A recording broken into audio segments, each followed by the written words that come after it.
Federal Executive Council approves Committee for Disaster Relief Fund. That is in the process of delivery. Half of it has already been delivered and the delivery is ongoing. Minister of Foreign Affairs advocates extension of deadline for SDG's 2030 agenda. Countries in the global north must do more to support sustainable development in the global south. We're optimistic that these targets can be met. National Assembly resumes plenary today after annual recess. We are ready to begin the processing of 2025 appropriation bill. And a good morning, Nigeria. Today, we shall focus on managing election victory.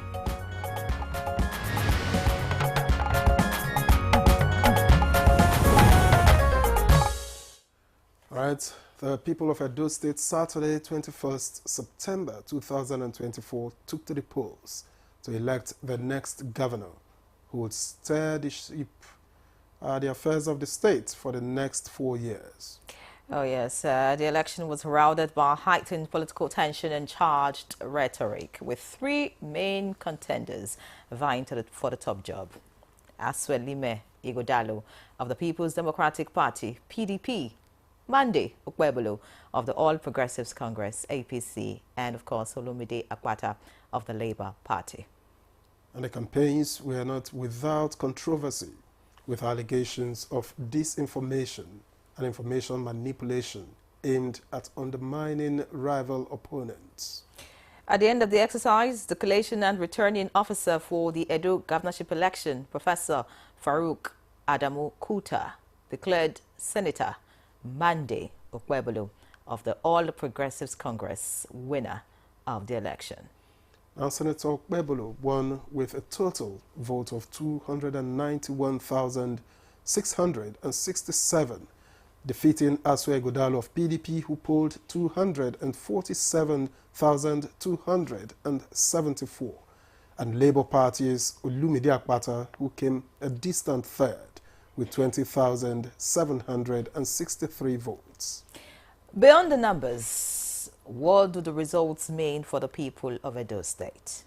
Welcome to Good Morning Nigeria this Tuesday as we focus on managing election victory.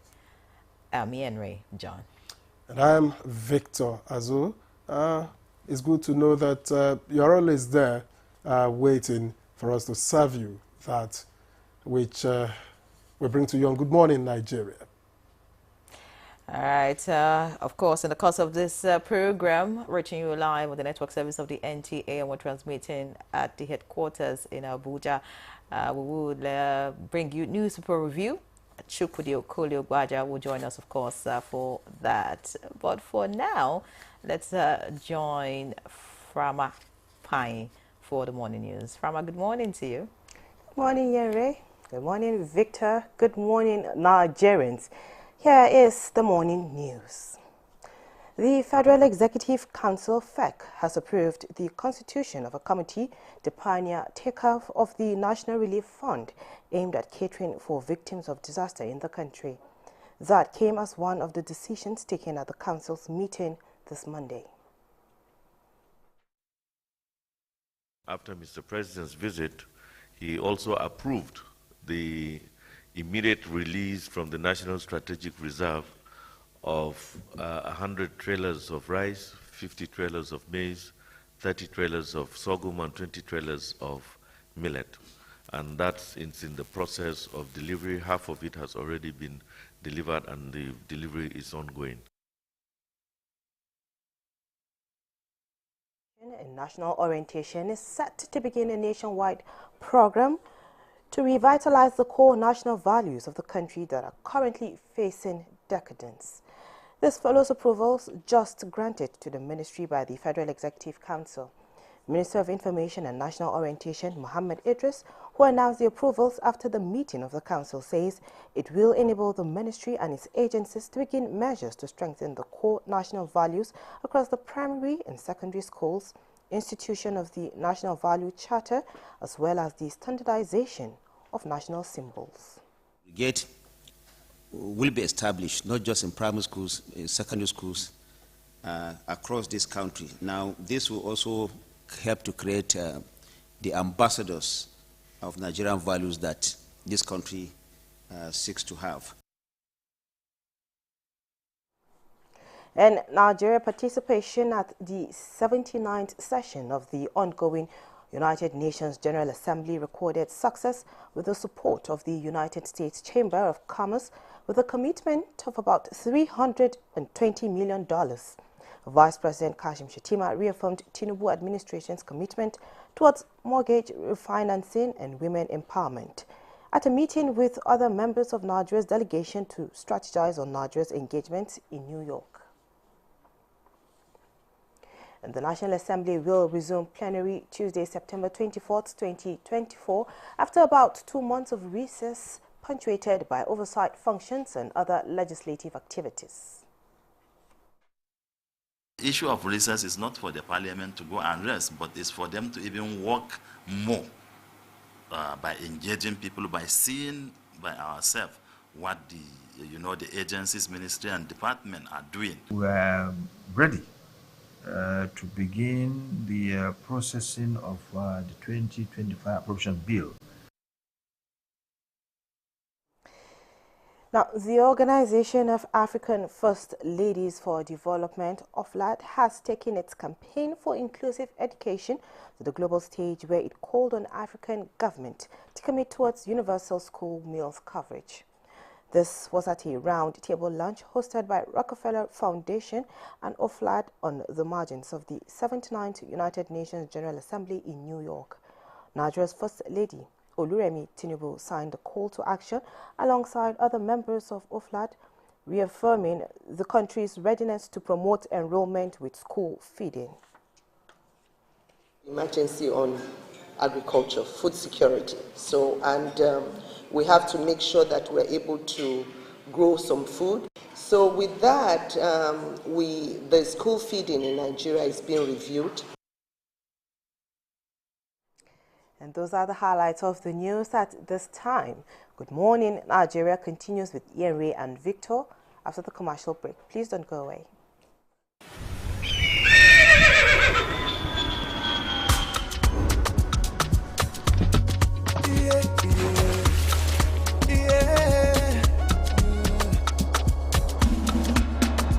From the Atlantic across the savannah to the Sahara, we rise, a land of the free, we know they tire. We dream great, our spirit is undying. Resilient, rooted like mountain, we swear in color, we stand down in demand, we make solutions, we ignite passion, yeah. Education is unique, we have more than just solution. We are Nigeria, strengthening unity, we know they carry life. We are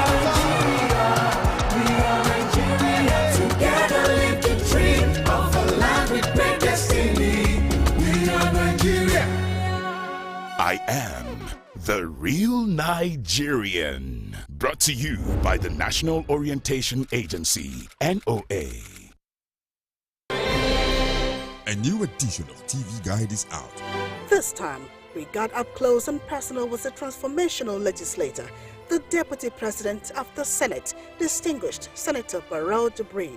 We've created a difference in terms of representation through interventions that have brought an unprecedented infrastructural development to my area. This edition is a compendium of mind-blowing stories for your reading pleasure, ranging from technology, entertainment, economy, media, politics, family, and lots more.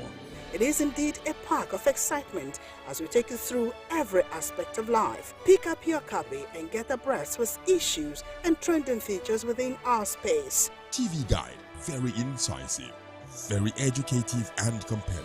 Grab a copy at the vendor near you or any NTA station nationwide. TV Guide, your indispensable companion. We all get that party where they get your back anytime or day. E go carry a matter for head like say na your own. Now so Go TV tanda for your side as your party for correct enjoyment. We not a tear pocket. For this Go TV Super Plus Golden Window, you fit touchlight all the 380 Premier League games, correct local shows, and better film. We day for you. Make your sharply upgrade or recharge your Go TV on top Super Plus to enjoy every today. The Super Plus Golden Window don't come out money now. Not do yourself, oh. Go TV. Love it.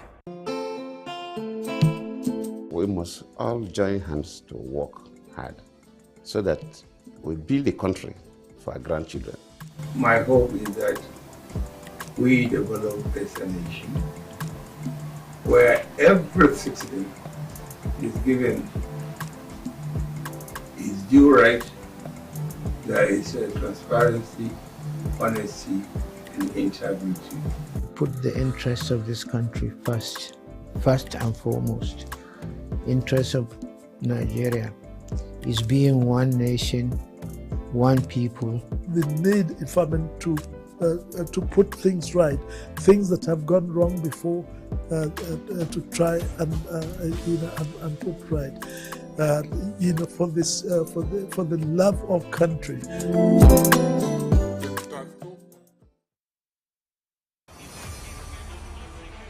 The race to qualify for the biggest football competition in Africa is on, the 2025 Africa Cup of Nations. 48 teams in 12 groups, with only the top 2 teams in each group qualifying for the African Cup of Nations in 2025 in Morocco. Don't miss the action, suspense and unrivaled coverage on AfroSport TV and its affiliates partners across Nigeria, starting from September 2024 to November 2024. Afro Sport, your freedom of sport.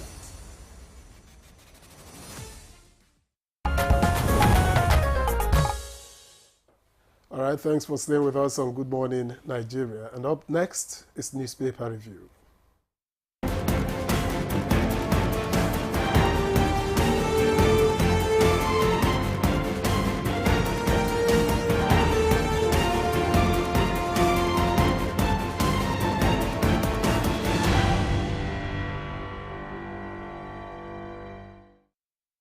All right, Chukwudi Okoli-Ugbaja is here with us again. Good morning to you, sir. Good to see you. I am present, ma'am. How are you doing? You're welcome. Very well. Good morning. Good morning, sir. Hello, Victor. Good Good morning. On a cold morning. Good morning. How are you doing? If I saw only your head, I would say, is that a leopard or something? If you saw only my head, yes. You ask whether it's a leopard. Only that top, I'll say, is this a leopard? You mean my hair is turning grey at a your cap, your cap. Your headgear. Oh, the cap. Yes. Oh, okay. I was going to get furious. Good to see you guys. All right, let's see what the papers have this morning. Let's begin with the New Telegraph newspaper. And the lead story here is on flooding. It says FEC sets up committee to reassess Allow Dam. Others, floods disaster relief fund. The riders, government advises residents of flood-prone areas to leave as River Benue water level rises to 0.9 meters. The U.S. offers support to 67,000 flood victims in Borno as AU okays £5.4 million aid to victims in Nigeria and 4 other countries. All right, away from all of that, above the lead story, just below the masthead, we have previous administration never thought it wise to develop FCT satellite towns. That's according to Wike. As FEC approves Maitama 2, others development okays 40 houses for judges. All right, that's on page 2. And court dismisses suit seeking Ganduje's sack as APC chair. You can also read that up on page 2. Moving to page 29, you can find this there. Federal government approves National Citizens Value Brigade in schools. National symbols standardization. You want to find out what that is all about. Page 29 has that, of course. Let's look beside the picture story. On the front page of the New Telegraph this morning, we have vote buying, no end in sight to conquer war. That's on page 9. Monkeys save 6-year-old from sexual assault. Interesting. Page 28 has that. And National Assembly plans joint probe of economic sabotage in petroleum sector. You can see that on page 26. And quickly on Edo Guba, we have will test judiciary's preparedness, says PDP. Calls on INEC to review results, poll an example of state capture. That's according to Obi. Results manipulated. Yaga Africa alleges we did everything to win Edo election. According to APC, FEC others congratulate Ukpebolo, Lord Tinubu for commitment to electoral process. And on the 79th UNGA, which is currently ongoing, Nigeria demands permanent Security Council seats for Africa once African standby force operationalized. So that's it from the New Telegraph quickly. Let's see what the People's Daily has. The People's Daily leads with Kaduna government. That's the kicker to this story, if you like the headline. Notorious bandit leader Kachala Shame orders killed in gang clash. Above that, Northern APC court dismisses suit seeking Ganduje's removal as APC chairman. Edo Guba, PDP rejects result, vows to take firm steps to retrieve mandate. All right, let's see how that goes. And then below the picture story, ONGA 79, Nigeria makes fresh case for UN Security Council seat. And some other few stories at the bottom of the front page of the People's Daily this morning. Quickly, Saudi Arabia at 98th National Day celebrates bilateral ties with Nigeria. And finally, Hippo kills Yori Emir's guard in Kebbi. Victor. All right, thank you, Yemre. And I have the Daily Trust. And apart from some of the headlines Yemre already read from other dailies, below the nameplate, Israeli strikes kill 356 in Lebanon. That story is on page 5. CBN moves to replace sacked directors, page 37. Pastoralists allege plot to stop livestock ministry, page 3. And then the major story here, Samoa agreement. Ombudsman asks Daily Trust to apologize. Says newspaper's story inaccurate. FG's handling poor. And praises complainant, respondent for voluntary submission. See full report on pages 29, 30, and 31. All right, and towards the bottom here, conflict of interests stalling constituency projects. That's according to EFCC and the ICPC. For details, read page 6. And finally, on the bottom strip, 70 polio variants recorded in 14 northern states. That's according to the FG, page 3. Chukwude. Thank you, Victor. You can see I'm still writing UTME, furiously. Because I just saw something. FG to establish National Citizens Value Brigade in schools. Yeah, you already read that. Yes, our values are taking a bad dip. They have dipped so ignominiously. We need to do something about our values. In fact, the typical Nigerian child now does not belong in heaven nor the other side. I'm not going to mention that name. So he's an anomie. He's an anomie. You won't say he's white, you won't say he's black. You don't know what his culture really is. So reintroducing our values is very important to me. I'm just giving it a perfunctory mention. What's the cause of the slump? I think that the nuclear family should be blamed more than anyone else. There are still some parents whom you could meet outside and they tell them something, an upheaval is happening somewhere in town. They say, no problem, my children won't be there. And their children truly are not there. So I think it is still the home that needs to begin to inculcate these values. But of course, the larger society, spearheaded by government agencies, NGOs, would also be part of reinforcing those values. We must retrace our steps from the precipice, because that's where we're headed. Just a big addition to that, I don't think that it's just the values that have dipped. I think education generally in the country has dipped as a whole. So instead of focusing on just value, focus on how we can strengthen our education system and of course, get back to the basics, having those in primary and secondary, which is, the starter, to actually get quality education. When I mean quality, we're not talking about private schools that are, you know, in every story building these days, but having the government schools, you know, get them up to standard. Abroad is the government school like they used to be, because I think that get into yes, quality. because again, if teaching and learning is done properly in schools, I mean, values will be instilled naturally. I agree with you. Actually, you start from the home, then you pass it on to the situation teachers. where you get to schools, there are no teachers to teach. The children are roaming around the classes. Yes. You can scale the friends anytime you want and get into school. And sometimes I mean, the teacher... And when you say it begins from the home, sometimes you give what you have. You can't give what you don't have. That's so it. It's everywhere. It was Reverend Father George Husani whom I said, look, parents are no longer inculcating in children some values we have. You know what the Reverend Father told me? Say, Chukudi, what if it is a case of you talking about parents who themselves need training? I didn't know where to go from there. No, but that's the truth. No, but away from parents, I know, yes, parents have a blame, but you see, like those days, if you're in a government school, there's a time you should be in school. If you're not there on time, you cut the grasses, you do something. That's it. You know, and then you get into class, your teacher is there, you're being taught. I mean, there's no way you would misbehave. In my time, 7 strokes of the cane waited for you, or if you came late to school, you know. Or you have a torn uniform or a dirty uniform. Oh, you get. I thought you are, you know. I'm not a Gen Z. I told you. I'm not a Gen Z. You seem to be a little on our side. Bravo, Ray. That's a good one. UN Security Council.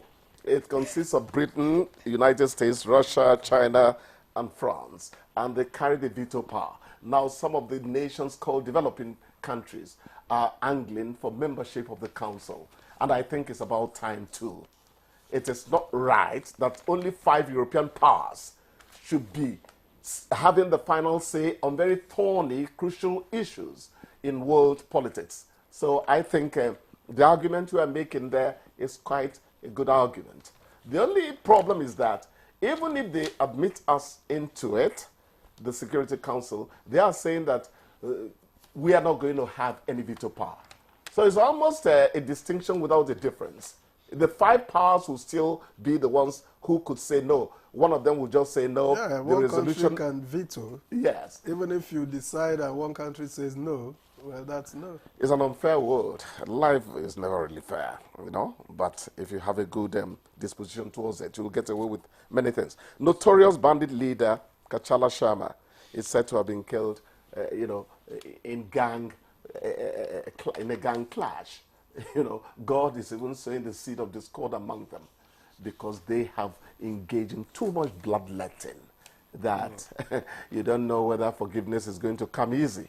It's just that it's the good Lord, however dark your sin is, if you do repent, he accepts it. Before Jerry says, Pastor Chukudi, please, let's go to another, you know, issue there.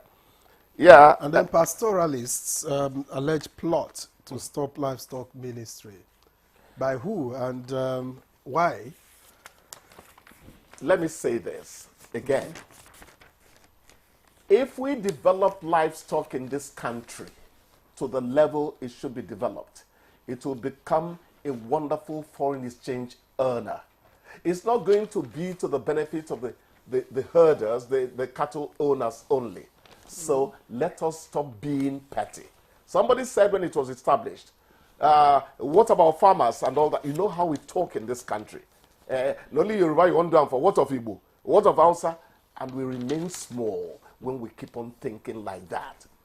And it stems from the fact that we see a Yoruba man first, we see a Hausa man first, we see an Igbo man first, we see a Fulani man first before we see a human being. That is a problem we have. Well, but the good thing is that the Senate has said it's false and even satanic. It's not even going to work. And then the It's been president established. says It's been Tinubu established. has promised and will do it. Oh, of course. That is even gossip. If I were the editor, I'm not going to include it in my lineup. But it's okay. Let's know the things to guard against, that there are people who may be trying to sabotage it. But I think the government has taken a bold step, you know, creating the Ministry of Livestock and them, you know. It's very important. It's a big foreign exchange earner. Just look at what Alake and his team are doing in the mining sector. Did you know that Nigeria could get so much money from mining? Who was it the other time? Abacha's Mustafa, what was the name again? Al-Mustafa. Al-Mustafa. It said actually that part of the banditry stemmed from struggle over mining sites. We didn't know these things. So let us please leave what nature has given us in the hands of legitimate harnessing so that the country will get better.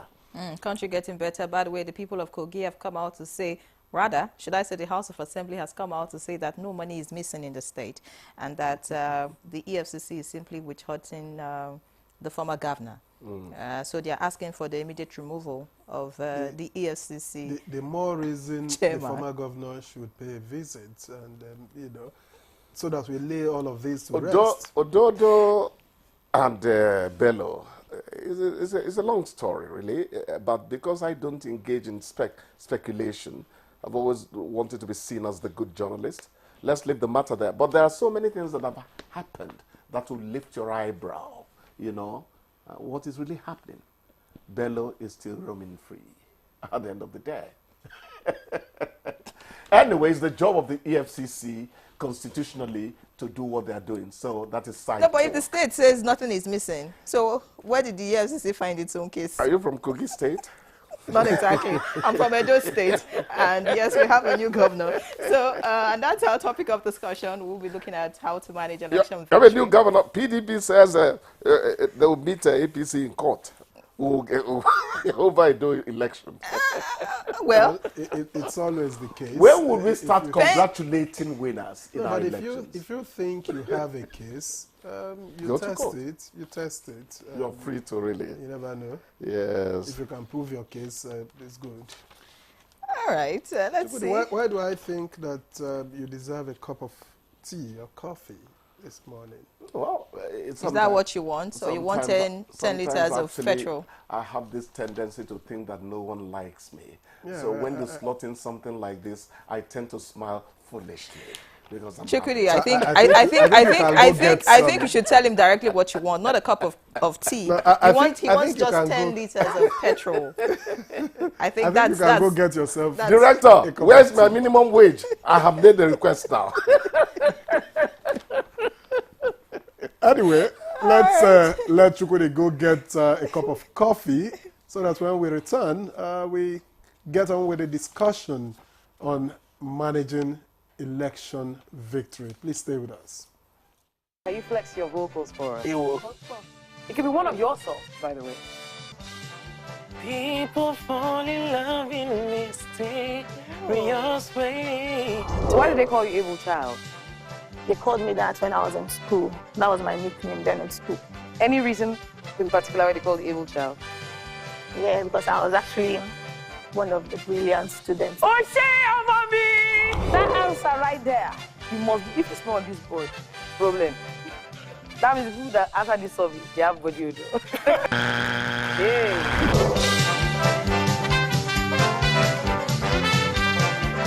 NTA Television College Jos, with a pedigree of producing indelible professionals in the media space and an affiliate of the prestigious Ahmadu Bello University, Zaria, for the award of degree in mass communication, calls on prospective candidates to leverage on the following courses it offers for 2024-2025 academic session. BSc Mass Communication, those with minimum admissible score of 180 and above who sat for the 2024 JAM/UTME and direct entry, while 100 to 179 minimum admissible score can apply for the National Innovation Diploma NID in Film and Television Production, Broadcast Journalism and Television Engineering. For more inquiries, visit our website or call 0803-383-4343. Announcer, Registrar.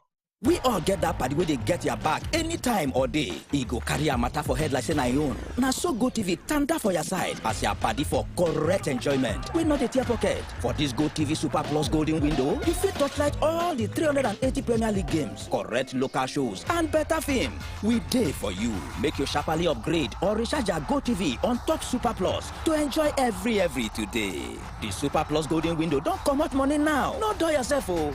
GoTV. Love it. The counsel of our fathers. My advice to these young people is please do not take us back to those harrowing days. You probably do not know what it is. Nigerian youths, let's build our nation together.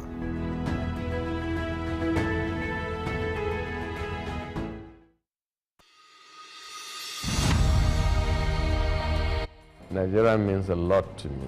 And Nigeria means peaceful cohesion. My country.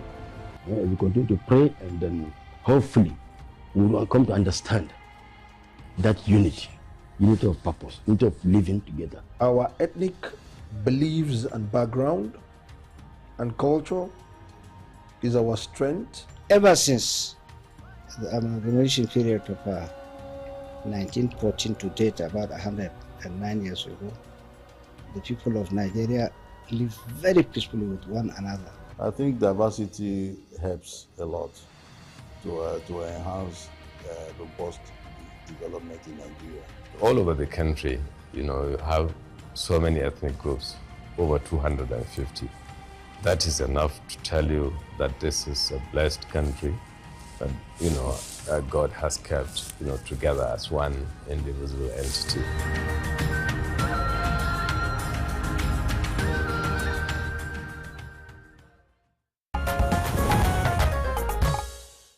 If you just joined us, this is Good Morning Nigeria, live on the network service of the NTA. And to begin our conversation this morning, which is on managing election victory, let's quickly see this background report put together by our correspondent, Oyeyemi Ajayi.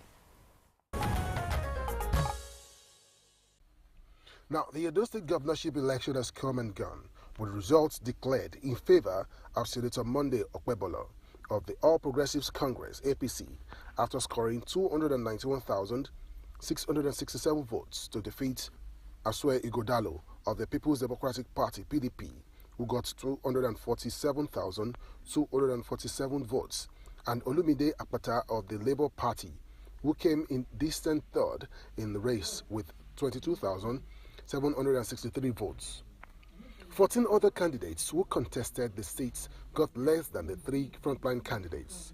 As expected, swords are being sheathed as everybody now know where they belong, and what is expected now is how to move the state forward.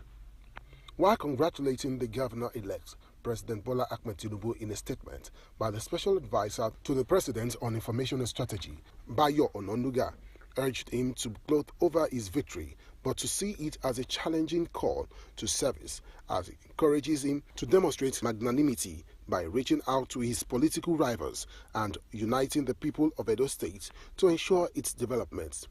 President Tinubu also praised other candidates who participated in the election for their contributions to advancing Nigeria's democracy, saying peaceful political contests, such as the one on Saturday, portray Nigeria as a stable democracy. The president urged all those aggrieved by the election outcome to seek redress through the legal channels. He also commended INEC and other security agencies for working round the clock to conduct a successful, peaceful, and largely hitch-free exercise. What next, now that the elections are over? How can the governor-elect manage his election victory? Guests already seated will be answering these questions shortly. All right, many thanks, Oyeyemi Ajayi, for that background report. And now joining us here in the studio for the conversation which borders on managing election victory. Let me welcome Professor Oke Ikechukwu, Executive Director, Development Specs Academy. A pleasure to welcome you always. Thank Good you. morning, Nigeria. I've also been joined here by Egbeola Martins, National Organizing Secretary, Inter-Party Advisory Council, IPAC. Yeah. Thank you for joining us. Thank you very much. Good morning.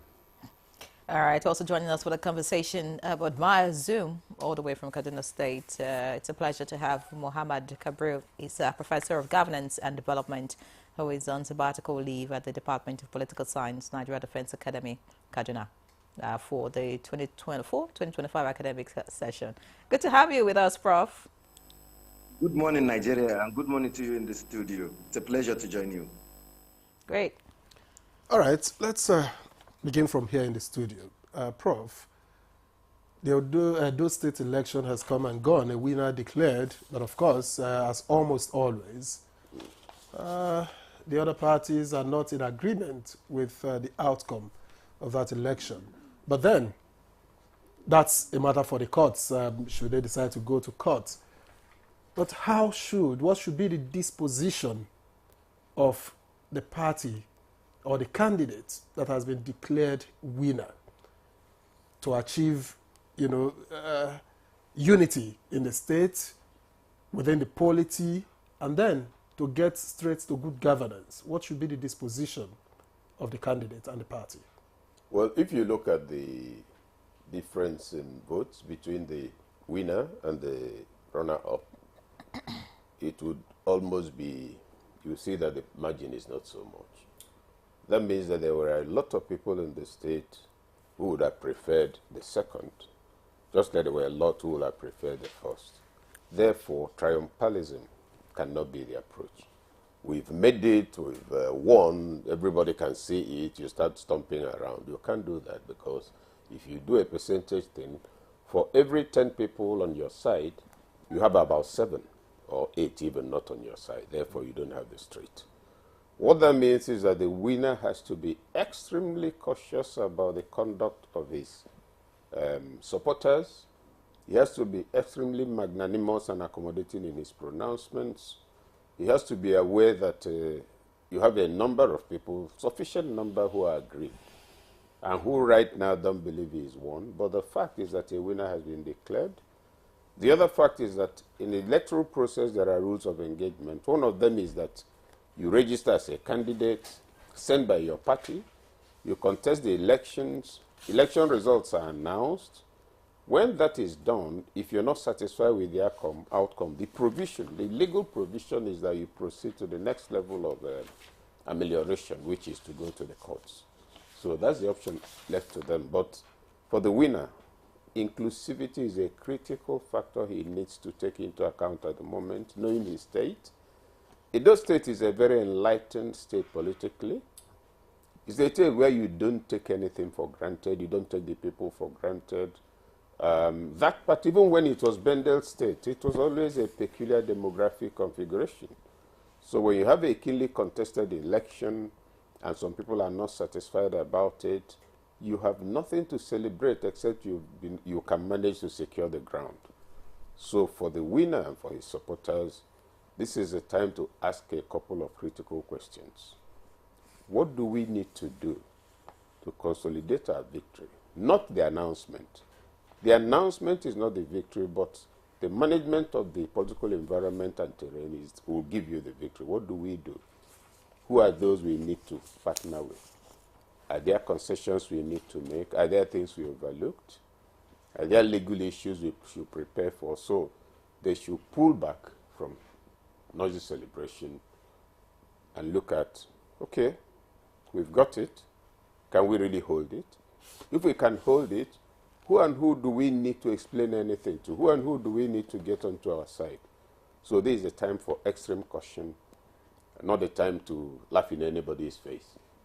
The whole circumstances of this election has generated a lot of things that will require a lot of political dexterity to be managed. And so for the governor-elect, look around you, find out what you need to make good. But more critically, and I'll go back to that first point, if you look at the percentage between the winner and the person following him, and you have in this room 10 people, and use them as the ratio, 10 voted for you, maybe 8 didn't vote for you. You see that 10, they have only 2. So the man has a serious situation to manage, and he had better begin to find out how to do that before he's sworn in. All right. Many thanks, Prof, for your opening remarks. But, as regards the dual election and looking at the margin, if we want to cast our minds back to previous elections, the last 2 before this one, the margin has always been very slim. And, in those cases, it was just a 2-horse race, like they would say. This one, some people say 3-horse race and all of that. So 2020, for example, it was just about 80-something thousand you know, and then the previous one was just about 60-something thousand. So that has always been the case, you know, for Edo election. It's always a tight race, you know, between the APC and the PDP. But I'd like to find out from you, Martin Segbiola, because Prof says that the winner should be careful, should be cautious, because, you know, looking at the margin of lead and all of that. Well, you know the way politicians behave. In the coming weeks, you're going to see a lot of people defecting to the party that has just won and all of that. So, of course, that reduces the number of people who voted in the other party. Do you really think that, you know, the winner in this particular election, Edo State, has a lot to contend with? Of course. I think taking it off from where the Prof started, you know, in trying to analyze the margin of victory, I also want to expatiate on that further. If you look at the number of PVC collected by the electorate, they achieved, on the average, over 80% collection rate. 85%. Yes, 85 at least, over 80%. But however, if you had to do a comparative analysis in terms of the actual people that voted on the election day, you discover that we had less than 25%. So if you had to look at it, you know, look at the almost over 50% who did not vote. Imagine if they had come out to vote. That means there's this propensity to have what? Where will the pendulum swing? But this is not the first time. I know it's not the first, but I'm just trying to bring to your understanding how leaders in this part of the world do, you know, emerges. Also at the national level, I think we have semblance of this same arrangement. And I think if there's anything, I would want the governor-elect to actually learn that there's a need for him not to gloat in victory. He should be able to find a point of convergence for all critical stakeholders in Edo State, especially if you are to do an analysis of how this whole thing, the build-up to the election, the tensions, accusations and counter-accusations, and the rest. You see, if you want to be able to have an impactful governance, what you need to do is to be able to bring all political forces together. Are you going to be able to get all of them? No, the answer is no. You may not be able to get all of them completely. But as much as possible, you reach out to everyone and see the need that Edo should come first. And that is what I will expect the governor to do. It should not be used to fight any proxy war, because the perception before this election was that it was a battle not even between the contestants, or let me just say among the contestants, but a battle between Oshiomhole, in this case, and Obaseki. We should not be so. So Edo people were not given the privileged opportunity to be able to critically question those who will be saddled with responsibility of leading them in another 4 years. And we know that leadership starts and ends in this part of the world. You know, everything, development, whatever you want to analyze as regards a state, starts and ends with leadership. So I will expect him to be able to change that narrative and sit down there. Yes, some people would have given you the support, all the support that was needed. However, at the end of 4 years, you will be judged not based on these particular people who actually were, maybe probably they had something to settle, but on your own performance as a Monday Okpebolo in Edo State, just the way they've been judging your predecessors before now, based on performance. So I expect him to say that what will give me that leverage to be able to perform, because it's on the strength of quality performance that you will be able to win even those who do not believe in you to be on your side. Now, the whole thing is that election in this part of the world is evolving. We have not gotten there, but maybe in the course of this interview, we'll be able to analyze some things that are really the actual problems and why somebody will emerge. However, there's this general perception that, no, this person didn't really win this election. This is a different issue entirely. But I can tell you categorically that if I were to be in the governor's elect shoes, I would want to see how I can reach out to all the parties involved, bring them on the table. And I'm not just saying you're doing it for the sake of just trying to be politically correct, or you're making it to look like, okay, this political razzmatazz, look, I'm trying. No, genuine effort. And when people see genuine effort, they know genuine effort. You reach out to them, you bring them on board, and you make them to understand that this is not about me. It's about how to take these states to the next So level. what if the opposition are not willing to come on the table with the governor-elect? What happens? And then why does it always seem that when a party that is perceived to be dominant in a particular state doesn't win an election, it is assumed that something went wrong? Why is that always a narrative? Let me start with the second question. The fact is this: until we correct that foundation, there's a foundational issue. There's a systemic failure. It's not just with Edo State. And I can tell you, you will call me a prophet. In Ondo State, this will repeat itself. When you say this, what do you mean by this? That whoever emerges, there will always be accusations and counter-accusations that that person didn't win that election. And that is just because there is a general perception around our electoral process that has not been corrected. We finished the 2023 election. Those issues that were raised as we speak are yet to be corrected because there has not been any amendment to the electoral law. The electoral law that brought the present government is still what we are operating with. And those same issues will always continue. One, those saddled with responsibility of conducting elections, and I'm talking in this case the INEC chairman. I'm talking about in this case the REC. There were issues around the REC, right? That he happens to be the cousin of the FCT minister, stuff like that. As if he's got that, yes, maybe well, but it's perception. And the only way you can correct perception is to make the electoral process very transparent. For example, why should the president be the one appointing the INEC chairman and the regs? Somebody who is partisan, somebody who is also, how would I call, an interested party.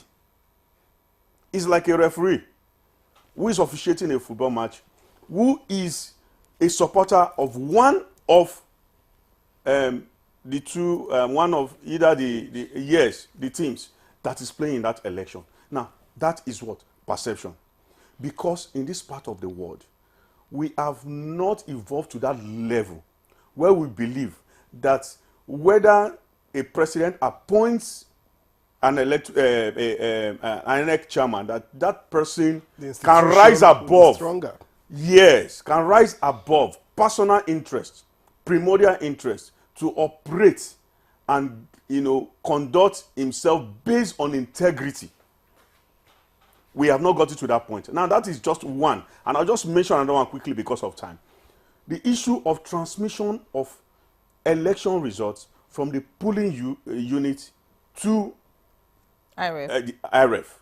Before the election, they said it's upload, not transmission, right? No, okay. Whichever you want. The issue is that we are trying a situation where we may be able to achieve a real-time, yes, or upload, where you all can see. Of course, when you follow the election, you see that at the back end, IREF, you see the number of results that have been uploaded. Now, that is not even. I'm not even talking about the upload. I'm talking about making it a compulsory requirement of the law.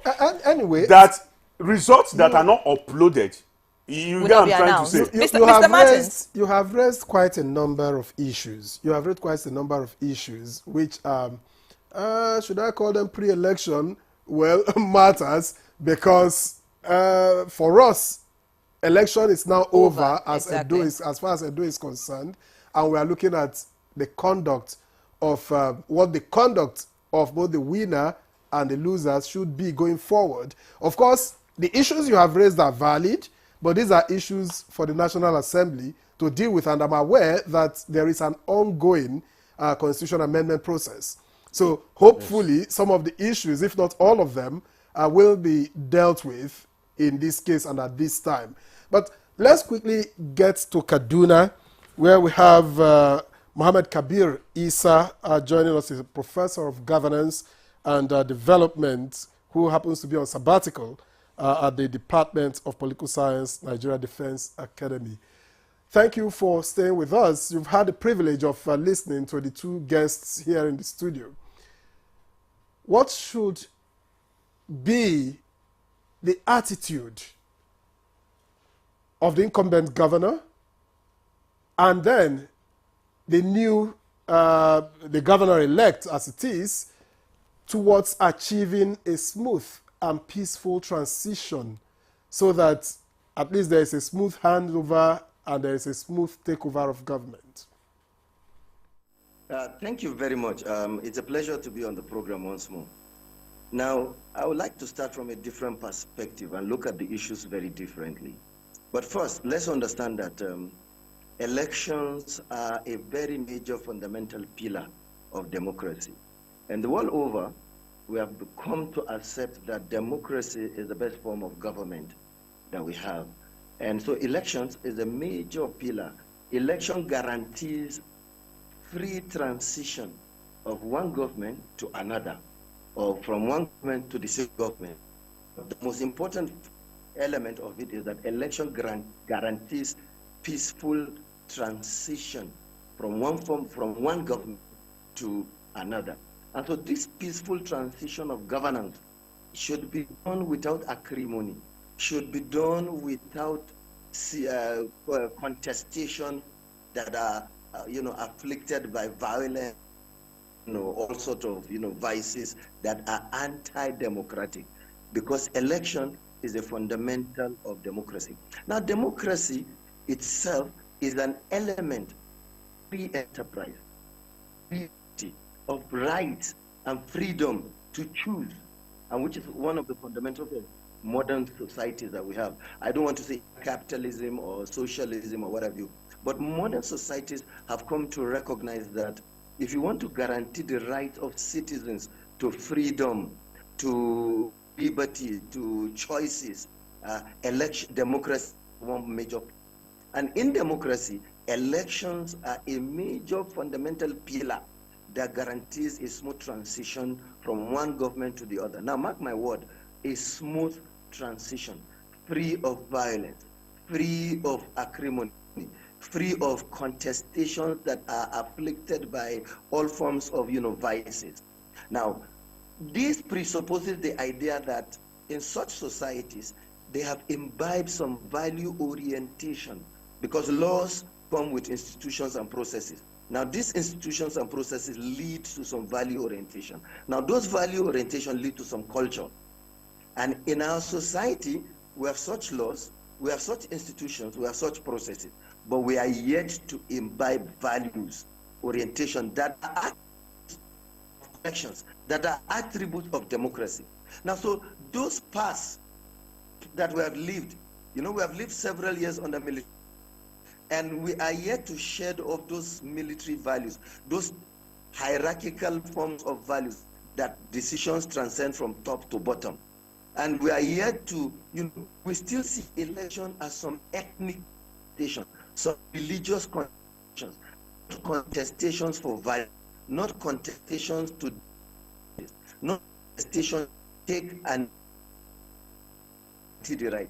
So going forward, if elections in Nigeria, the last few years, elections have been characterized by ballot snatching, mistrust.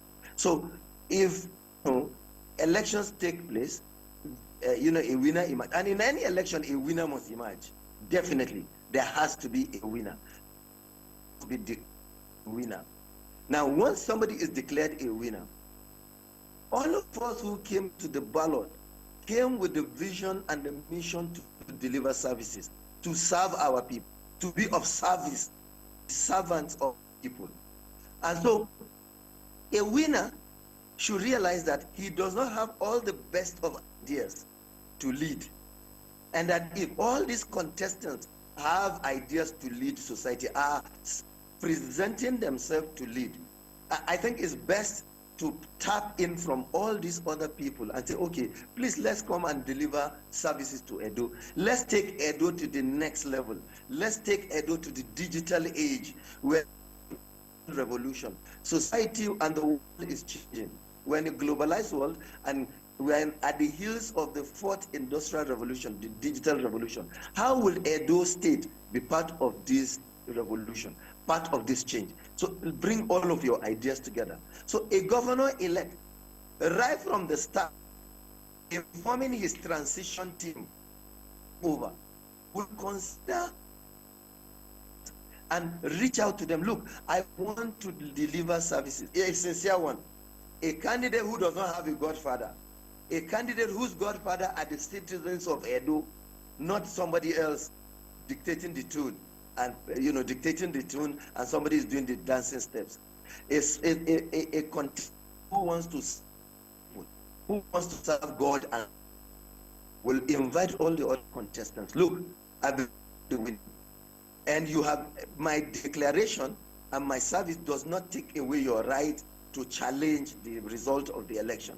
But let's join hands and let's form a platform. Let's form and then you bring other stakeholders, local government by local government, word by word, take suggestions. Form your transition committee to take over.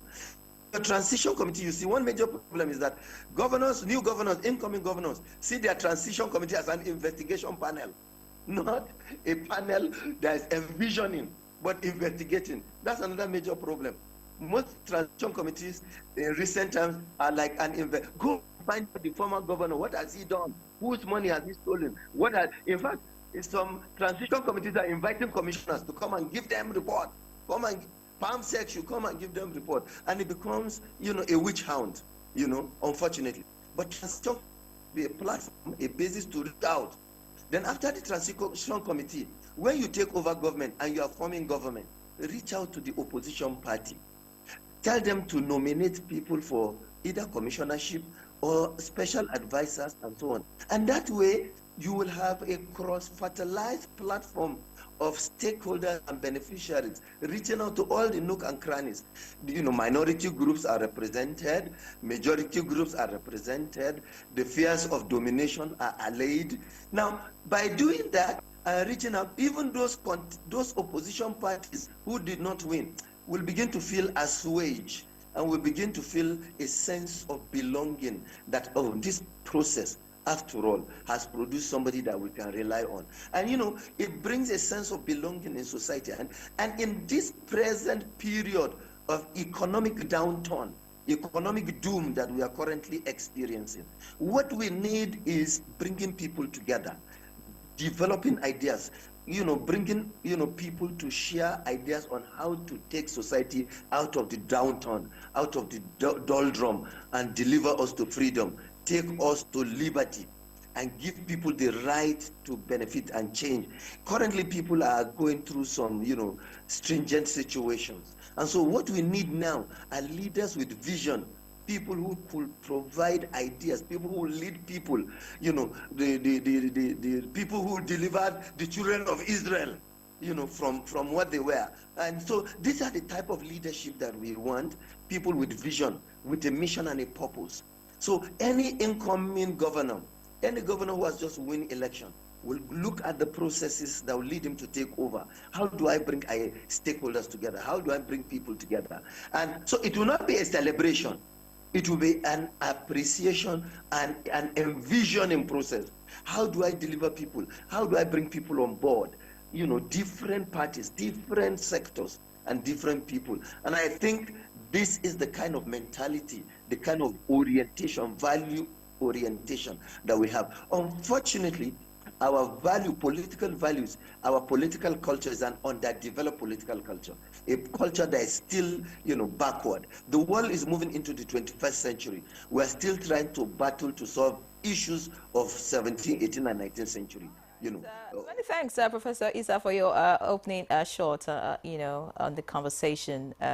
You say our politicians, of course, still underdeveloped in certain parts, in certain areas. Maybe someone will want to agree with you. But, the point that you have raised about the governor-elect stretching a hand of fellowship to the opposition and probably bringing people from the opposition into his cabinet, many people would frown at that and say that's not possible in our climate.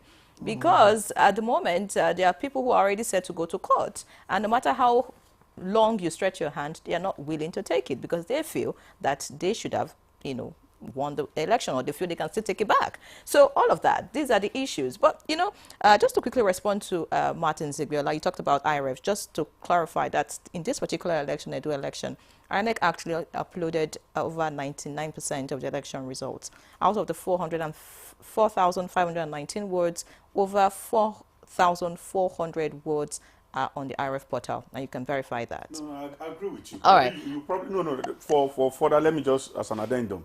I said it should be made a compulsory requirement of the law.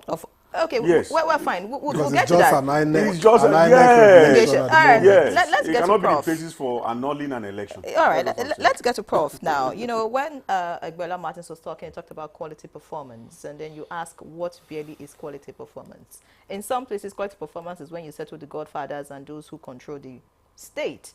For some other people, quality performance could mean, it means anything. For some people, they will say as long as, a particular section, or if you like, the majority of the voters, those who have the voting strength, say, for example, for the case of Edo State, Edo South has 54% of the voting strength. So if you settle Edo South, you have performed or you have delivered. And some people would say, oh, well, it's time to go back to the campaign promises, go back to manifestos. But we have also heard that campaign promises, manifestos do not necessarily mean that there will be good governance. Just the same way a good wedding doesn't necessarily mean it will be a good marriage. So I want to hear your take. What really should Monday Okpebolo be doing at this time? What should be his plan as he plans to take over the government house seat, Dennis Osadebe Avenue, November 12? Well, first, from our experience, we can safely assume that usually party manifestos have no bearing on governance after elections, whether at the federal or state levels. That's something we all know.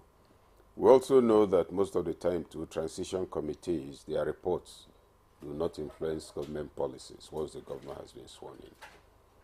Okpebolo has won an election, officially announced, in an environment where the stakeholders are predominantly not political in the conventional political sense. Edo State is a state of very strong traditions, very old, strong traditions that have what you might call an outringing of political components. The traditional leadership in the state has a strong influence. Edo has a lot of big boys. Now, this governor has won an election. Those who lost to him are doing press-up for the next level of the fight. They are in the gym right now, developing their muscles. So there's no question of saying, oh, drop this transition, just invite people to take over. It could even cost him his life if he brings in too many people who fought against them. The political environment is not mature enough to easily run a rainbow cabinet. It's not. In fact, the only person who tried when Tambuwal emerged as speaker in spite of all the odds against him, he ran what you could call a rainbow House of Reps. In the party chairmanship, in the membership of his, committee chairman, he did very well in the way he spread it. Now, the issue of godfathers. Yes, Prof spoke about the need for the governors to be objective, serve public interest. If I'm a godfather, and my interest is to hold a state under my sway, as I'm leaving, I get somebody else to replace me who will become the hand I'm using to pick ube from the fire. It's not about the people at all. It's about my interest, it's about the amount of money I can make, it's about my ability to determine who takes over. But let's note that the misapplication of the concept of godfather does not remove the fact that godfather is actually originally a noble thing. Sir Ahmadu Bello was a godfather. Awo was a godfather. Zik was a godfather. But what kind of godfatherism were they driving? Awo, you know him, education, knowledge as the basis for leadership. And there is this Bola Ige, a young man all over the place, and they are looking at him as elders. This boy is likely to grow into this in the next 5 years. They are nurturing, they are monitoring. The job of a godfather is to create the replacement generation for the ideology that will develop a state. If you look at the North too, so that godfatherism got disrupted in 1966 because the generation that should have taken over and the generation that should have been active was in limbo. They were shut down for 9 years. That's why when the military left after 9 years, Zeke came out at 75. By then, he would have retired. He would have been part of Nigeria's, himself, Ahmadu Bello, all of them would have been elder statesmen. Now, what point am I leading up to? We must, first of all, acknowledge a fact we keep pretending that doesn't exist.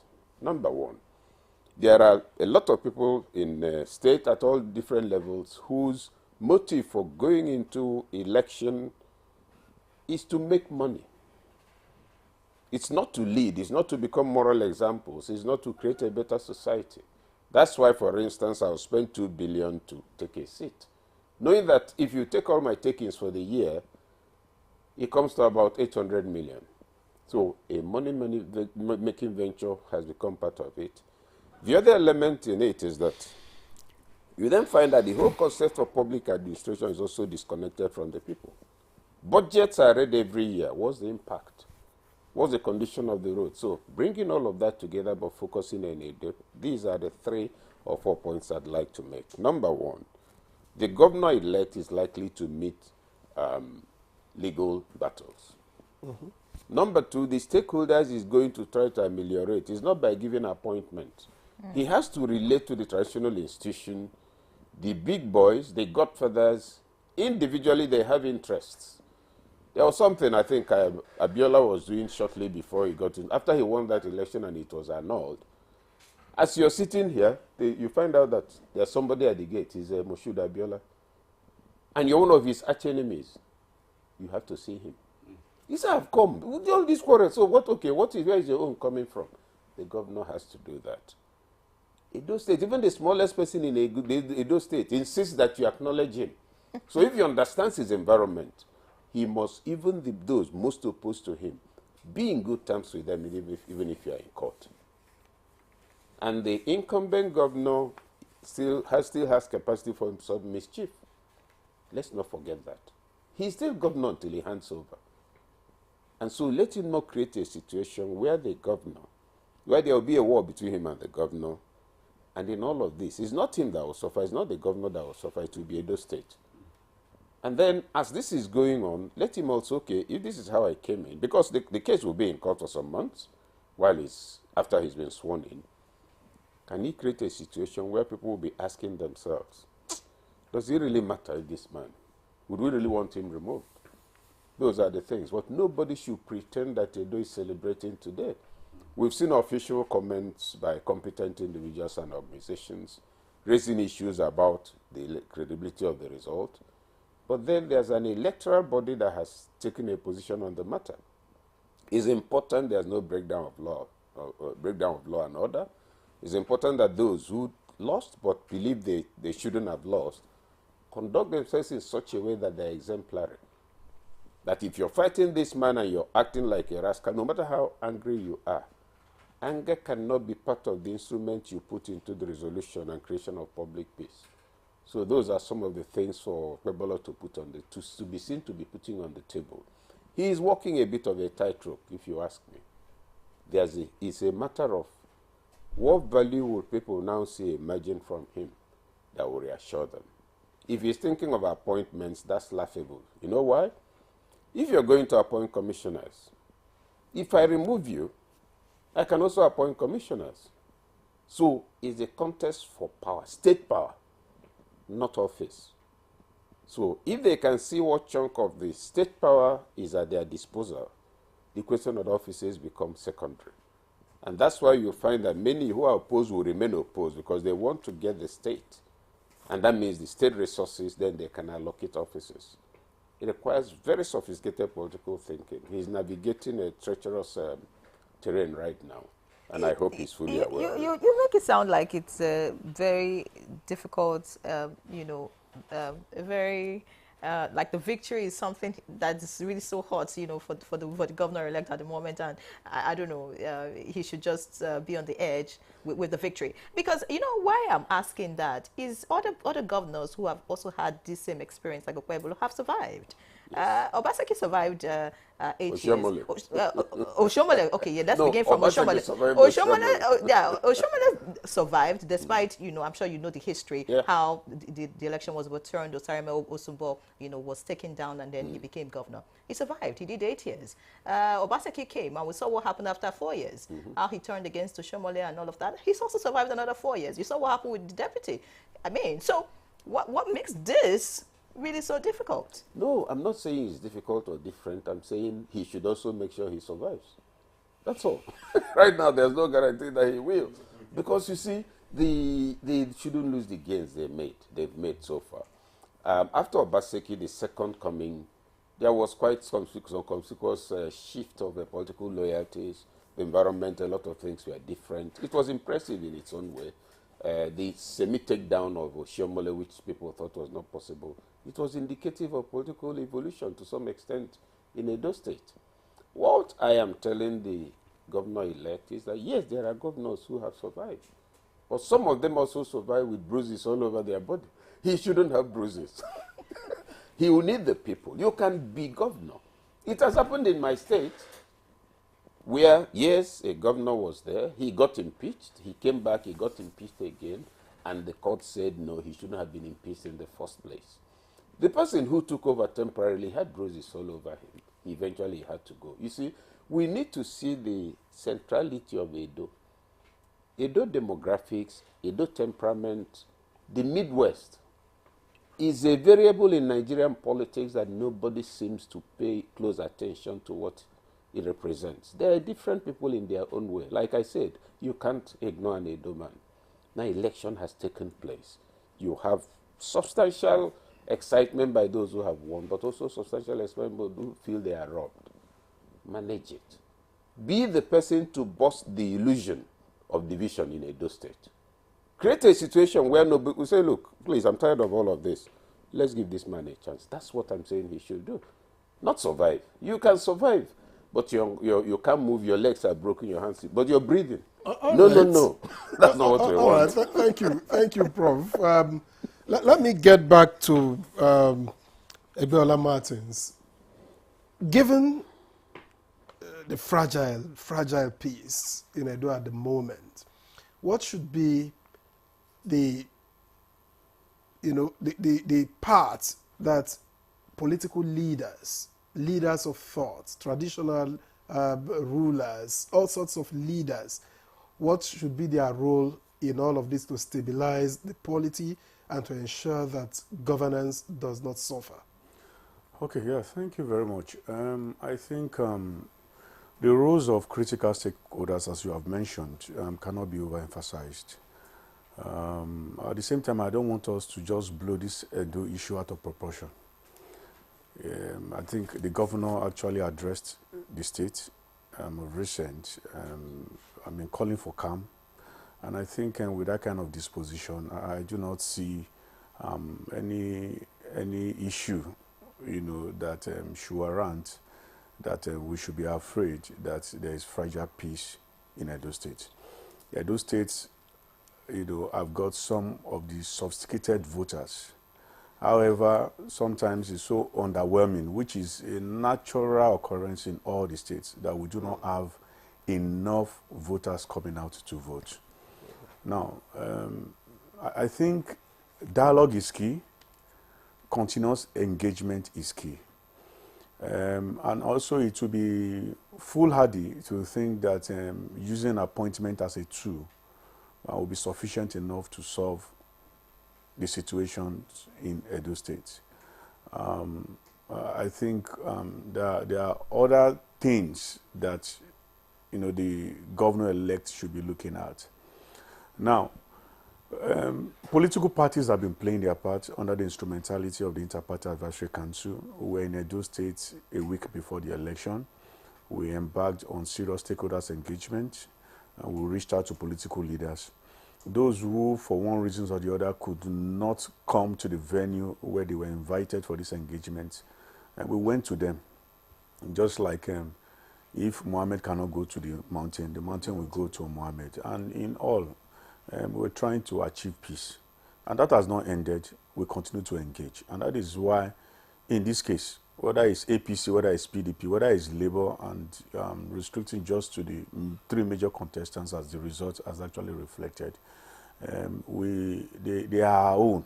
They are our babies as IPAC. However, it doesn't mean if any of them does anything that is wrong, we will not call the attention to it. But it's within our purview to protect them all. I think, just as we have said, in terms of strong institutions, when you look at the traditional institution, you want to give credit to Edo State. And I know the Hubba, that is a symbol of the tradition in Edo State, would have started engaging and calling for peace. Then other stakeholders, in their own rights as well. I think there's been dialogue, engagement ongoing that will see how they can understand that elevating Edo State interest above national interest is what is sacrosanct. Somebody was saying the other time, in this whole thing, who benefits more at the end of the day? But time and time again, we have seen that it's only the political elites that benefits more than the citizens who even come out to vote. And it's time we channel that energy to see how we can begin to bring development to Edo people. That is what will make them happy. That is the ultimate. So I can assure you that, just as I've said from my own angle, which is IPAC, that we're already engaging. We have also not stopped engaging, and we're still reaching out to especially political leaders in the states. Right. And they're giving us assurances that anybody who is aggrieved, anyone who is aggrieved, will explore, the instrumentality of the law to vent their grievances. All right, thank you very much, Gbola Martins. Let's get to Professor Kabir Issa now. While Mr. Martins was talking, he talked about who benefits from all of this, if the people of Edo State would benefit. Now, talking about the people, you want to begin from the election itself. Some will say, well, maybe there were few people. All right, it looks like Professor Issa is not with us, connected at the moment. We have a problem with that connection. But let's get to Professor Ikechukwu here. Thank God I have another prof here, so my question is just appropriate. Now, we're talking about the people of Edo State. Some want to say that first and foremost, the number of voters who came out to vote, didn't do well. Not so high, yeah. Yes, 38% out of 2 million people who have their PVCs who should have voted. That's number one. Then number two, the issues around the election. Some said, oh, well, in some cases a vote buying and all of that. You say, why would the voters also engage in such activity? But now it's post-election. They have a governor. How can the people support, the governor-elect to ensure that he delivers? What role would the people play in all of this, just so that the dividends of democracy gets to them too? I'll talk about three things. One, how the people can support the governor. Two, the question of the percentage of voters who came out. There is no platform called the people. Whenever you're speaking of people, you're either talking about individuals from a village, a community, a local government, or members of a church, or members of a mosque, etc. So there are power centers in every society that rally their own demographics. If I want to go to Kano and talk to Kano people, I can go and talk in the stadium. Some will come, even if the stadium is full. It doesn't mean I've spoken to anybody. But if I'm going to Kano and the mayor is sitting with me in the stadium, I'm going to a particular community and they're gathered in the hall, I've come up to tell them something and I'm sitting there, they've been told to come, they're there. And then the district head comes to sit down. Before I open my mouth, I have 60% endorsement. That's what we overlook in our political communication. The people, and that's also the challenge of activists. The people of Nigeria, there's nowhere they will gather. Who will gather? If you say the people in my village, all of them will come out. Who will talk about what? There must be a town union president. There must be a family head. There must be a kindred leader. So when you're talking about getting the people to support him, it means accessing the various power centers, their leaders. If you secure their understanding and endorsement, their own demographics will be available to you to influence in some form. That's one thing. Then the question of the number, and we've done this practically. When we did it for a state, we even went to market leaders, traditional rulers, youth leaders, women leaders, retired. By the time we are done and we called the People's Summit, every one of them was represented with their members. That's how a politician comes and makes a speech in the village square. I'll leave my shop and come to listen to you in the village square. When we finish, it's only what I get from my shop that I'll eat, isn't it? So I have no real incentive. Or at the state capital, you to hold a town hall meeting. It's people like me that will come. I'm not the average Nigerian. Nobody here is an average Nigerian. Our access to the people is very limited, and that's what the elite overlooks. So those power centers are there. Now, the question of the number of voters who turned out. Let's also note, in fact, let's go back to Athens. If I am a man, married man with 3 children, and I have a plantation and there are 300 staff there, on the day of the election, only 5 citizens will come out. Those who are not slaves.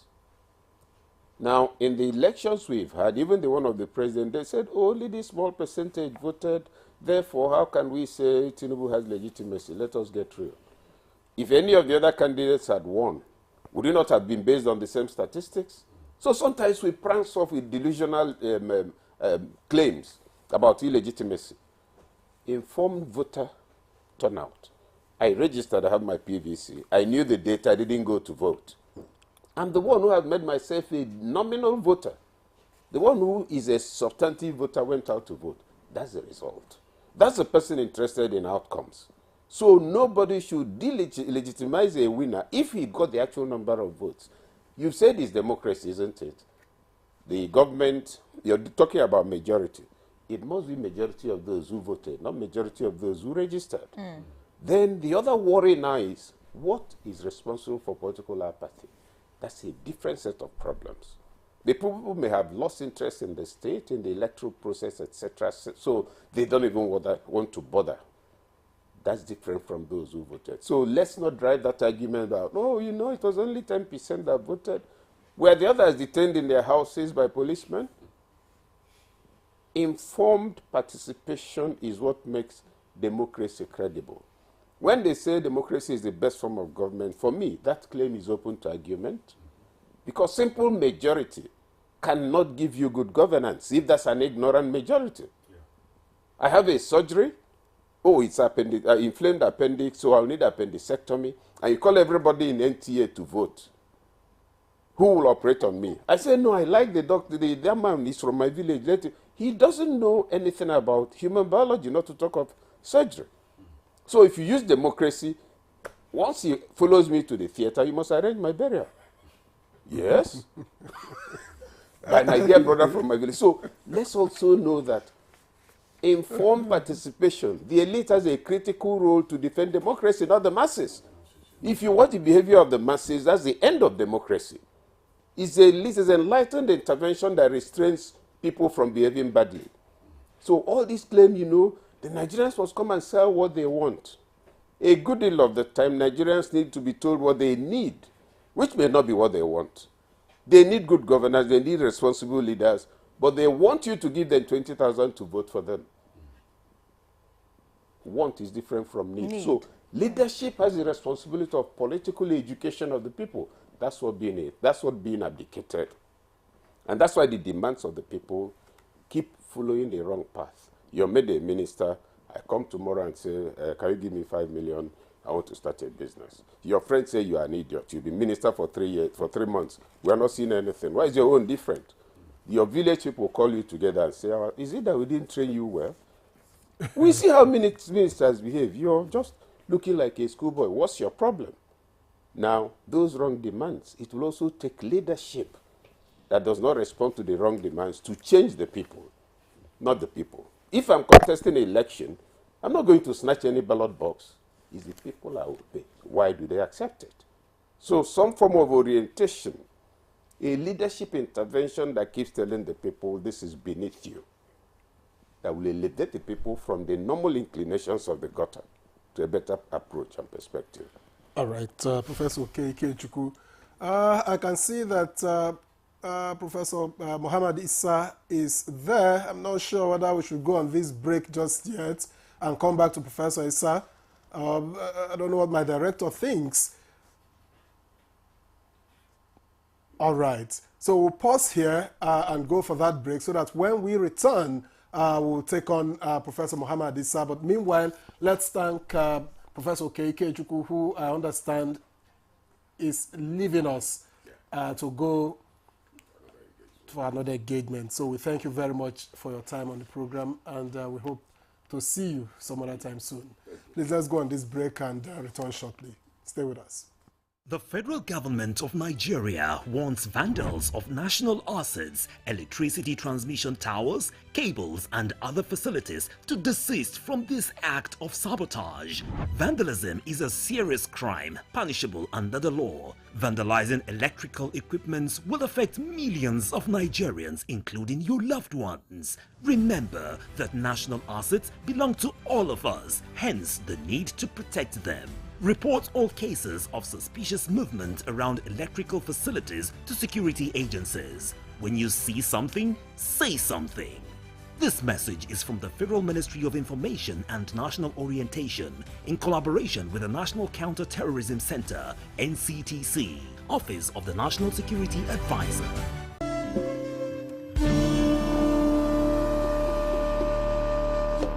I think Amaka should just move out of the house. Yes. No. Standing out of the house is not the right thing to do. Oh, there you go again with your sentimental family stuff. Baby, if our aim is to stop this affair, it is best achieved under our roof. You do something terrible and you'll be acting innocent. What are you going on about? Don't ask me that question again. You couldn't even control yourself in the presence of our visitors. What are you accusing me of, woman? My son, I don't know how serious you are with my daughter, but there's something that needs to be done urgently before you move any further. Anything, just anything, just say it. I'm ready to do anything. There is a spell that needs to be removed. A spell? Family forever, the story of our lives.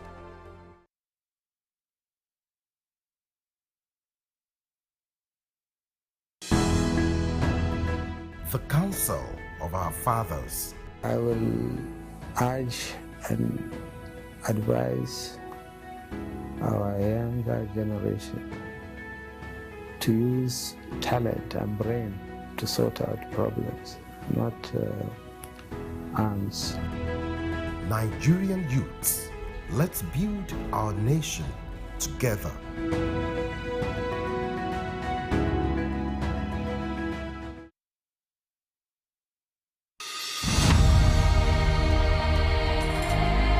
You have to move from the point where you protect and defend your religion to a point where you also recognize the rights of the other person, of the other religion, and protect it. So if I am protecting my own territory and my own people and trying to emphasize their rights and protect their rights, I should also be thinking about how to protect the rights of the others. Both Islam and Christianity recognize and defer to God, and both recognize the temporariness of the life of this world, and that ultimately we all go back to God for the day of reckoning, when everybody will render an account of his life on this temporary abode.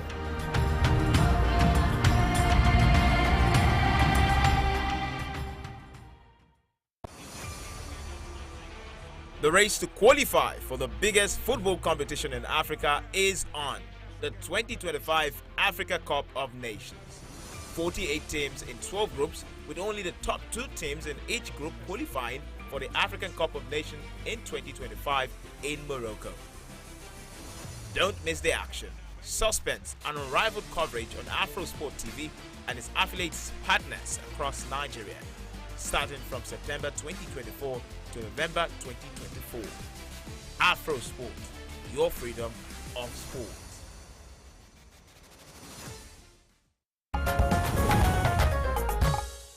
All right, thank you for staying with us. This is still Good Morning Nigeria on the network service of the NTA, and we've been discussing managing election victory. Of course, that's after the recently concluded Edo State governorship election. Now let's head to Kaduna, where we have Professor Muhammad Isa waiting. Prof, thank you for your patience.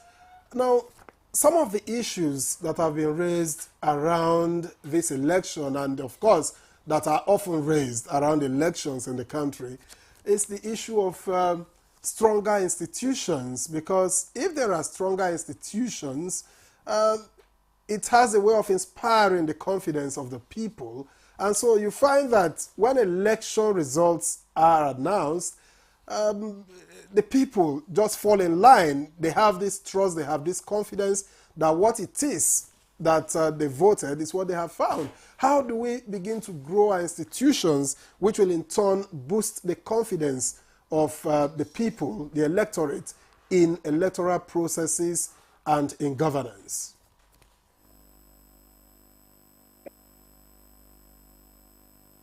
But we need to understand, build institutions are embodiment of values of institutions reflect who we are and our thinking and view and vision that of our society. Institution reflection of as a people. So to record the institution because it's part of society of an orientation of advancement,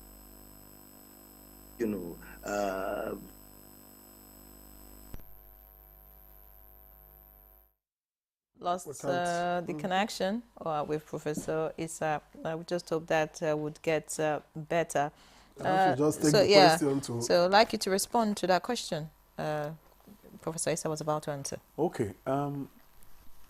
You see, the role of building stronger institutions, as the case is entirely within the purview of our political elites. However, you see, the role that citizens will play in building our stronger institutions will only be complementary to whatever role our leaders are willing to play. Now, the way it is, we are still evolving. Parts of some of the problems we have been the issue of having very weak institutions that is at the beck and call of whomever is the CNC, and in the case of the component units, the governors. Now, until we have institutions that are independent, running solely on the mandate that has been bestowed on them by the Constitution, we'll keep on having problems. How come when, for example, the EFCC wants to investigate a particular corrupt individual, as soon as probably the corrupt individual is in harmony with the ruling party, and this is not just a common phenomenon with the current ruling party, and that is how it's been in the past, you have a situation where, according to one of our political leaders, their sins are forgiven, and you hear nothing about it. It's because we have very weak institutions that cannot operate independently. But why is that so? Why is that so? It's part of the foundational problem that I highlighted earlier on, and we don't want to revisit it. our problem is this. We have a very faulty foundation. Rather than us putting out that foundation and building a concrete foundation to start building, we are building on that faulty foundation, believing that it will be all right. It won't be okay. It won't. So the issue is going back. What is actually this foundational problem? The foundational problem is our constitution. Our constitution as it stands happens to be, look how the constitution was already put together by the military, because they were in a hurry to leave on account of the pressure from both within and without. But then that's why you have room for amendments. So over time. Now, this wishy-washy every 4 years food for the boys kind of constitutional review will not cut it. Who were the people who were beneficiary of this constitution? How do you empower? Is that we are yet to have leaders with genuine interest of the country. The constitution has enabled a situation where there is a state capture by the elite, and they are not willing to change those very things that will make these institutions to be strong and independent, because they are beneficiaries of this. So it's like putting it in the hands of saying we want a situation where we will have somebody like a Nelson Mandela of this world, or Lee Kuan Yew of this world. And as it stands, we are here to get such individuals that will say, okay, look, I want to sacrifice, what they call class suicide. They're not ready to commit it for the greater good of all. All right, let's until we get to that point when we have people who will say, yes, let's revisit this, whether I benefit from it or not, it's about the future generations. And we begin to work on all these amending relevance. It should be holistic, not the one you pick and choose every 4 years, making it food for the boys. No. All right, Mr. Agbela Martins, let's leave all of those faulty foundation, like you have said, and continue to build, hoping it doesn't collapse one day. To collapse, I can assure you.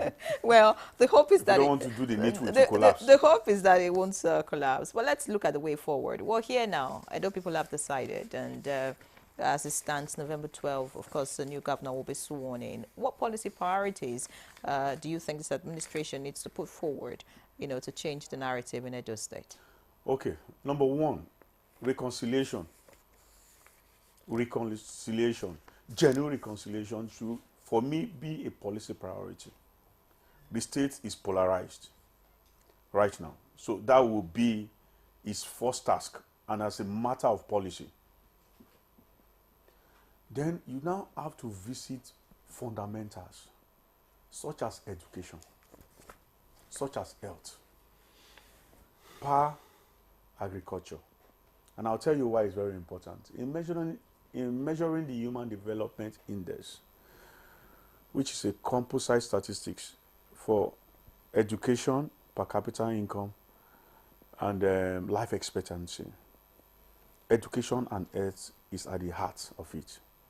And that is how you determine how well citizens are faring. That is the best measurement. It's not by handing them palliatives. No, it won't cut it. It's by deliberately investing in their education. Because that itself is the future. Now, you don't play politics with these four sectors if you must succeed as a leader, as a governor. If those that will give you the best results are outside your party, or you want to get them from any part of the world, they are wonderful Edo citizens around the world doing great things. My advice for the governor will be go and source for the best for these three sectors I have mentioned.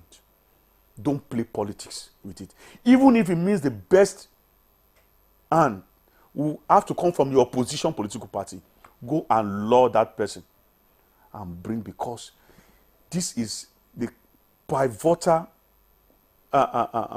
strength of whatever you want to achieve. Others can come in. So education is key, from the primary to the secondary to the tertiary level. Health is also key. We have seen situations where health is pretty expensive, where we do not even have the basic infrastructure in health to be able, to help citizens, because elites have got alternative. Once they have little headache, they are out of the country. What about those citizens who are living in villages, who cannot have affordable health care? So you have to make health care qualitative and affordable. And in every part of the world, developed climes, they subsidize these things. That is the beauty, because they know citizens on their own, average citizens cannot afford it. Education is expensive, health is expensive, and that is why government deliberately invest in it and subsidize it heavily. Then agriculture. You see, with agriculture, you've got the propensity to be self-sufficient. Once you take hunger out of the equation, then you are balanced to be able to drive development. I can tell you that Edo State, if they are to invest heavily in agriculture, I'm not talking about this subsistence farming kind of arrangement. I'm not talking about just giving fertilizers. I'm talking about deliberate public-private partnership that will see mechanized farming. You see, the beauty of agriculture is that you can afford to generate employment for the youth. You make agriculture lucrative. You see, the government have got to be intentional. It's not, no. If you feel the best you can get is even a foreigner to help you pilot it, to give you a dream. Sometimes you might have, most of this manifesto, let me not lie to you, some people just write it. It's not what some of this intend to do. Yeah, it's not what they believe in or what they intend to do. It's just a matter of, let's just give them something, to look and talk about. Now, election is over. We are talking about face governance squarely if you must achieve. And it's very, very important that he invests in agriculture. All right, interesting. Health, education, agriculture, and incidentally, power. Well, I add infrastructure because, unfortunately, this is what some politicians say are the lucrative ministries. Anyway, we'll leave that for another day. Let's understand that Professor Mohammed Isa is back with us. Prof, I had asked earlier about, building stronger institutions, which Gbeola Martins tried to respond to. I don't know if you have a contrary view or it's something you want to also still give a shot. Yes, I slightly have a contrary view with him with regards to, the problem of constitution. Really, in fact, of constitutional, no matter the amount of and the ethics of people, there will still be a problem. Again, and their way of thinking, then you, irrespective of whatever change, we need the Chinese. When they had their revolution, they sat and decided that they must be a cultural revolution first before technological revolution. Political, there will be our and who is Nigerian? How to secure Nigeria? How do you want to build Nigeria? Nigeria do we want year 2050? And our population is estimated to be 400 million by the year 2050. And therefore, we are going to move from the 6th to the 3rd most populous country in the world. From 6th to 3rd. So how are we going to build that Nigeria? What type of Nigeria?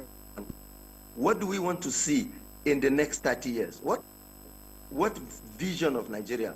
And so we need culture called culture in Nigeria, in Nigerian attitude, in a love of Nigeria. Our leaders, our national leaders, Sardauna, now we need to build people. It has to come from political leaders. Now that takes me to the issue of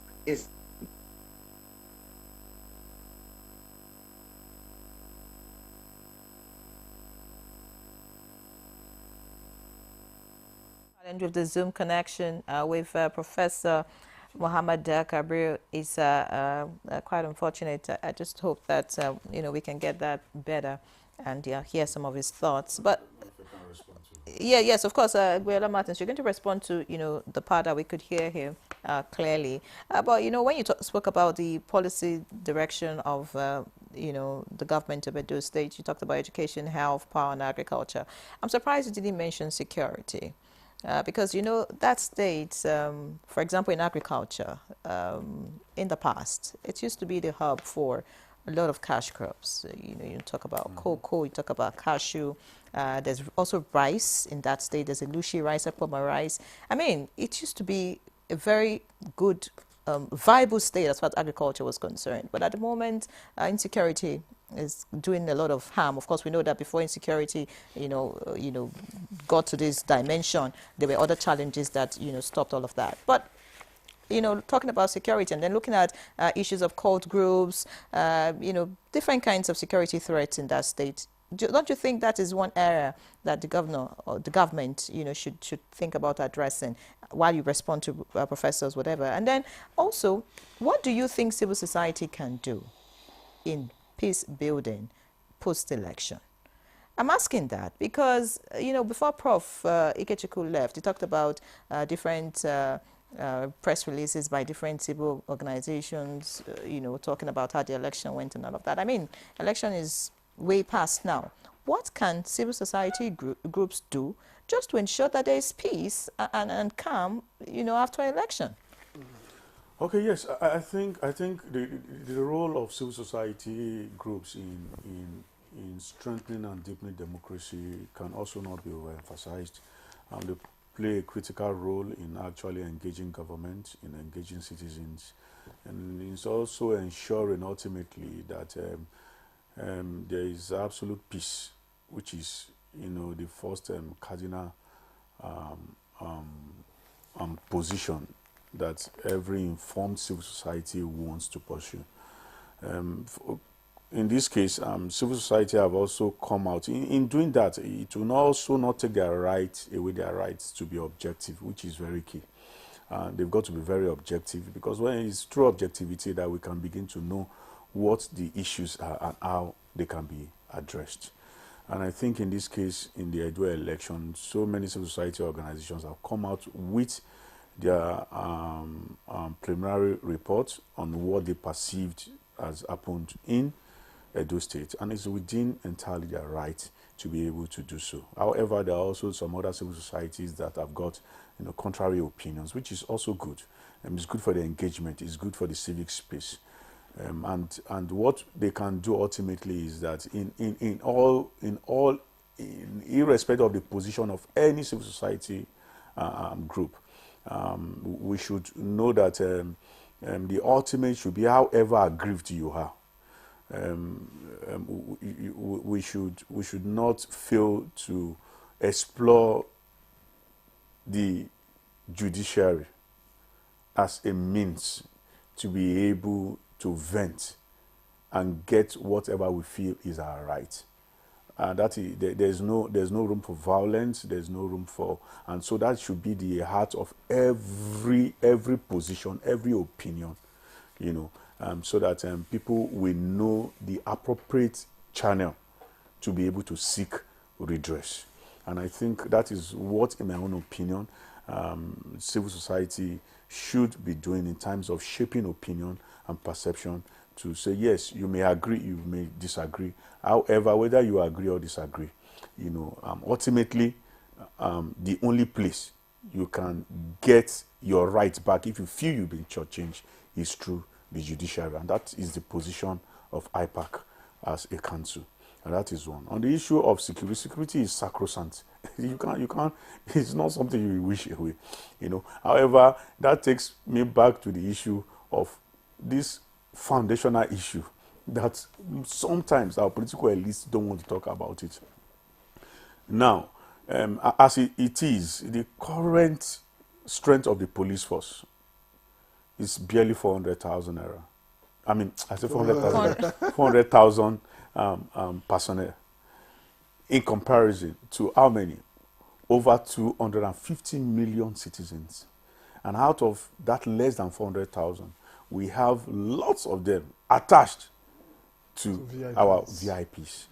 So how many is actually remaining to police Nigeria as it is? Now, you look at the systemic rot in terms of corruption. What has been the level of investment in security over the years in comparison to what we are losing to corruption? And when I say the Constitution is key, as a key component in addressing this systemic failure, you know, probably the prof actually may not have gotten the full context in terms of my explanation. And this is it. Is when you are talking about cultural revolution cannot be built on nothing. As it is, you know, when Nigeria got independence, we started off with what?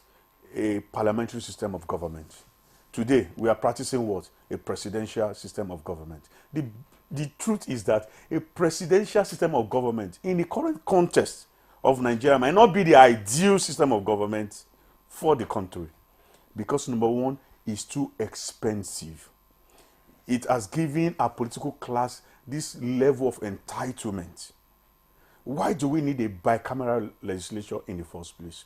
Cultural revolution will not address that. So you need to address some of these fundamentals, which must be a situation. Okay, look at the one they pick and choose. Imagine how long it took us in the issue of decentralizing power. For example, what they were doing before now is, even if states have the capacity to generate power, they have to transmit to national grid before they now bring it back. It doesn't make any sense. We used to have regional government. Then you can measure within that few years that we had regional government. Look at the rate of development, accelerated development, in comparison to a presidential system of government that we've had now, especially this Fourth Republic, like over 2 decades. We had the first TV station under the then Western region, even before countries like France and Ireland. The stadium that was built, the Cocoa House, Obafemi Awolowo University, you can see the competition also, it sparked up what? Competition. Healthy competition, in the sense that other regions were now what? Battling to capture. That brought development. So it's time for us to also see that, look, the population we used to have then is no longer the population we have now. We shouldn't have a static constitution. We should have a constitution that is flexible enough to allow for, you know, a kind of change that in components will not be stifled, but they will have capacity to develop at their rate and be accountable to their to our citizens. So that anything that is happening in my village, I will not be calling on President Tinubu. I will be holding my governor responsible. I will be holding my local government chairman responsible. Why must the president, through the Attorney General of the Federation, have to go to court to be able to seek interpretation to the constitution that has finally given financial autonomy to local government? Why was the constitution why was it not less ambiguous for us to be able to interpret clearly that local government? So you can see some of the teething problems that the constitution must have to address before we now begin to build on the issue of cultural revolution and other things that we feel will help the nation to grow at the pace we want the nation to grow. Indeed, Ebiola Martins, it's a fine place to leave this conversation. We've talked about a lot of things, and I do hope that going forward as a nation, as individuals, as institutions within the nation, that we'll all take a cue and begin to do things better than we have done it. Thank you very much, National Organizing Secretary, Inter-Party Advisory Council, IPAC. Ebiola Martins, we thank you and appreciate your time. Thank you so much. Thank you. Let me also thank Muhammad Kabir Issa, Professor of Governance and Development, who is currently at the Nigeria Defense Academy. Unfortunately, connection to you denied us as much as we would have wanted to glean from you this morning, but we appreciate your time nonetheless. We thank you for your time and thoughts. Thank you very much. It's a pleasure to be with you. And of course, earlier we signed off Professor Oke Ikechukwu of Development Specs Academy. We appreciate his time here as well. And that's Good Morning Nigeria. We thank you very, very much for watching. Hopefully we'll see you again tomorrow. Bye-bye from me. I'm Victor Azu. And I'm Henry John. Remain tuned to the NTA.